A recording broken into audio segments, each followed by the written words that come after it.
Thank you very much. Good morning all, ladies and gentlemen.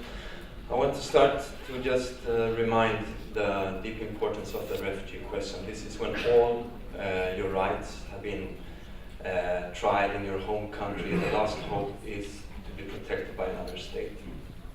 Let's also remind the OSCE work for this and the proud tradition of shouldering this responsibility, maybe prominently by Western Europe and especially Sweden, that is the party in this case that I will mention now.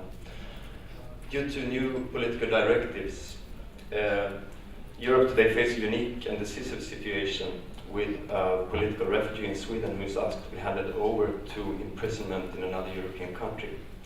Mr. Bivolaru is a well-known Romanian writer, yoga teacher and dissident who has been persecuted since Ceausescu times.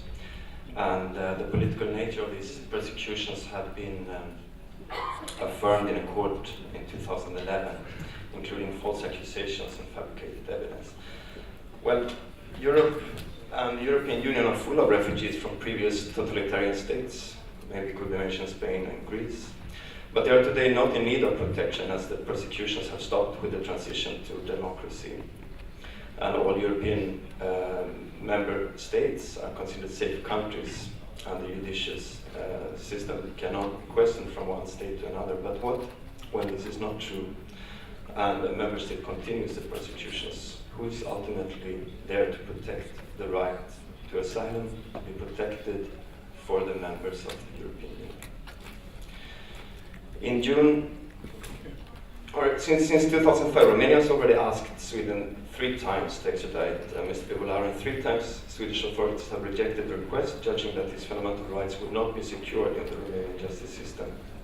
But now, in June 2013, Romania has asked for him to be handed over by the power of European warrant of arrest. This is something that is possible as Romania is now a part of the European Union.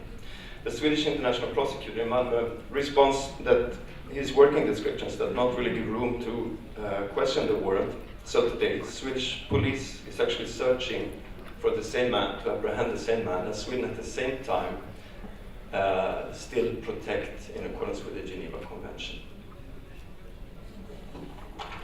The Swedish Foreign Ministry says that it's not at her table as the European warrant of arrest does not concern an extradition. The Minister of Migration says it's not at his table as Mr. Bivolaru is already given protection as a refugee. The UN Office for Refugees says that they cannot help unless Mr. Bivolaru contacts through his lawyer, but he will only have a lawyer when he's apprehended. He doesn't want to be apprehended, of course. The Red Cross in Sweden cannot really help, they say, because they don't have any expertise in this field. Commissioner Malmström has not yet commented on the case.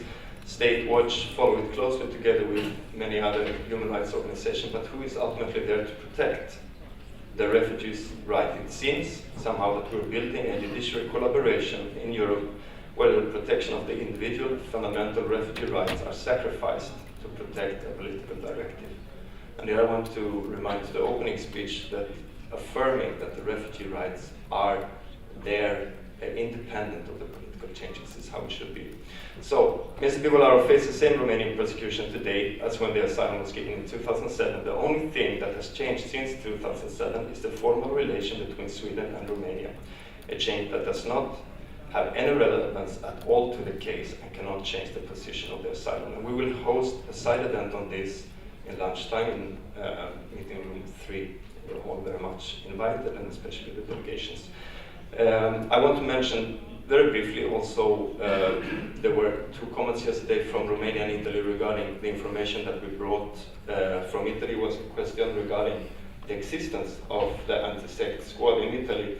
I want to remind you that it's not an invention of Soteria. There have been 3 parliamentary questions regarding this in Italy. And to Romania, questioned Soteria's position regarding the freedom of speech in Romania.